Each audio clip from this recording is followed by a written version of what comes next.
한국 불교하면 정말 많은 분들이 떠올리는 분이 있죠. 바로 자비의 상징, 관세음보살인데요. 근데요, 우리가 평생 불러온 이 관세음보살이라는 이름이 사실은 정확한 이름이 아닐 수도 있다면 어떠실 것 같으세요? 오늘 그 이름에 얽힌 이야기부터 시작해서 수천 년 동안 이어진 기적과 자비의 발자취를 한번 같이 따라가 보려고 합니다. 네, 맞아요. 관세음보살, 그리고 또 관자재보살. 불교에 관심 좀 있으신 분들은 아마 두 이름 다 들어보셨을 거예요.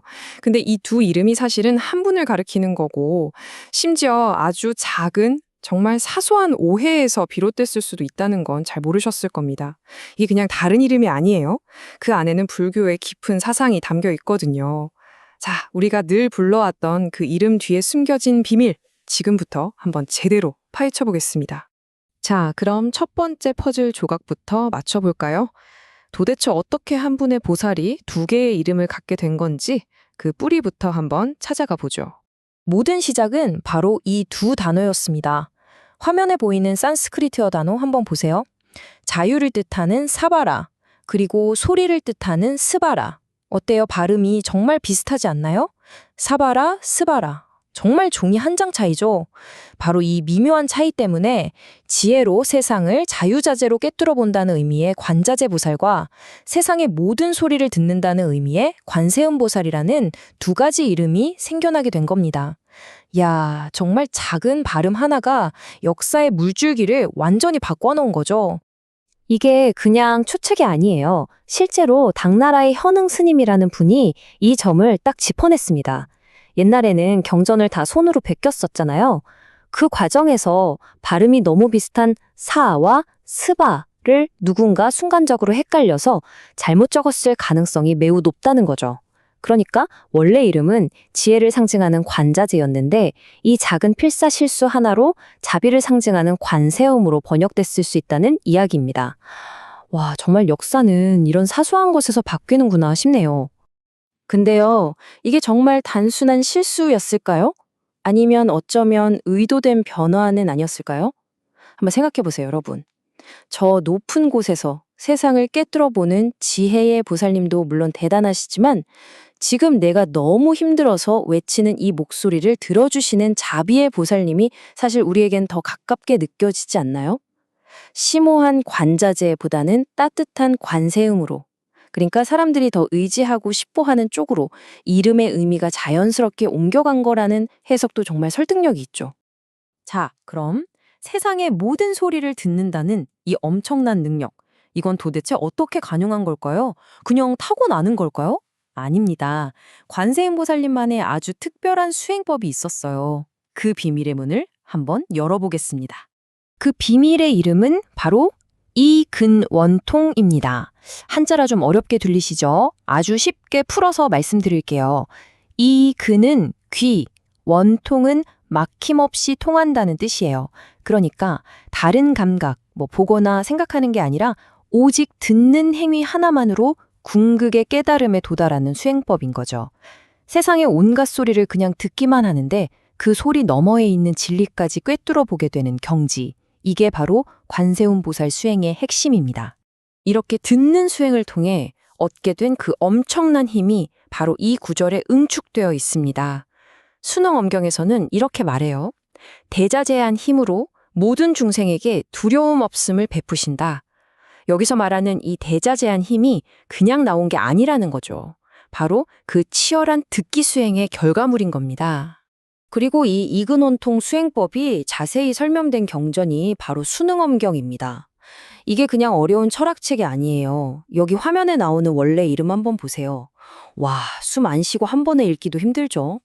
그만큼 내용이 방대하다는 건데 부처가 되는 비밀스러운 길, 그걸 이루기 위한 구체적인 방법, 심지어 수행하다가 마주칠 수 있는 유혹이나 어려움을 이겨내는 법까지 아주 상세하게 담겨있는 실전 수행 매뉴얼이라고 보시면 됩니다. 자, 이론적인 이야기는 이쯤 하고요. 이제 훨씬 더 흥미진진한 실제 역사 속으로 들어가 보겠습니다. 이 관세음보살 신앙이 우리 땅, 한반도에 어떻게 깊이 뿌리내리게 됐을까요? 그 중심에는 바로 의상대사와 낙산사에 얽힌 정말 영화 같은 이야기가 있습니다. 이건 삼국유사에도 나오는 아주 유명한 이야기인데요. 당나라에서 공부를 마치고 돌아온 의상대사가 관세음보살을 꼭 한번 직접 뵙고 싶다는 일념으로 동해안의 한 동굴을 찾아갑니다. 자, 이 과정을 보세요. 먼저 7일 동안 간절히 기도를 하니까 신비한 존재들이 나타나서 동굴 안으로 안내를 해줘요. 그리고 그 안에서 또 7일을 기도합니다. 정말 대단한 정성이죠? 그러자 마침내 관세음보살이 직접 모습을 드러내신 겁니다. 그리고는 이런 말씀을 남기죠. 두 그루의 대나무가 솟아나는 그런 바로 그 자리에 불전을 지어라. 진짜 놀라운 건 이 이야기가 그냥 옛날 이야기로 끝나지 않는다는 거예요. 관세음보살이 바로 여기다 하고 콕 집어주신 그 자리가 지금 우리가 강원도 양양 낙산사에 가면 볼 수 있는 중심법당, 바로 그 원통보전이 서 있는 곳입니다. 1000년이 훌쩍 넘는 시간을 건너뛰어서 그 전설이 지금 우리 눈앞에 현실로 남아있는 거죠. 기적은 여기서 끝이 아니었어요. 갑자기 하늘에서 영롱한 수정염주가 내려오고 심지어 동해 용왕이 나타나서 소원을 들어준다는 그 유명한 여의주까지 바쳤다고 합니다. 이 두 가지 엄청난 선물은 이곳 낙산사가 바로 관음신앙의 핵심 성지다라는 걸 확실하게 도장 찍어주는 상징이 된 셈이죠. 자, 1000년도 더 된 이 오래된 이야기가 오늘날 우리와 무슨 상관이 있을까요? 그 자비의 마음이 지금은 과연 어떤 모습으로 이어지고 있을까요? 마지막으로 현대 불교 의식 속에 여전히 살아 숨쉬고 있는 관음신앙의 현재 모습을 한번 들여다보겠습니다. 그 정신은 바로 시식이라는 의식 안에 고스란히 녹아 있습니다. 시식, 글자 그대로 보면 음식을 베푸는 의식인데요. 이게 그냥 돌아가신 분들께 밥 한 끼 차려드리는 그런 차원이 아니에요. 음식과 함께 부처님의 가르침, 즉 법을 함께 베풀어서 그분들이 겪고 있는 고통을 덜어주고 더 좋은 세상으로 나아갈 수 있도록 이끌어주는 정말 적극적인 자비의 실천이라고 할 수 있습니다. 그런데 문제가 있었어요. 전통적인 시식의식은 절차가 너무 복잡하고 내용도 어려워서 사실 일반 신도들이 그 의미를 제대로 알고 참여하기가 쉽지 않았습니다. 바로 그때 20세기 한국 불교의 위대한 개혁가 백룡성 선사께서 등장합니다. 백룡성 선사는 이 복잡한 의식을 현대인들이 그 핵심 의미는 그대로 가져가면서도 훨씬 쉽게 다가갈 수 있도록 아주 과감하게 개편하셨습니다. 이 표를 보시면 그 변화가 한눈에 들어옵니다. 왼쪽에 있는 전통 몽산시식은 구조가 굉장히 복잡하고 길죠. 그런데 오른쪽 백용성선사께서 새로 만드신 버전을 보세요.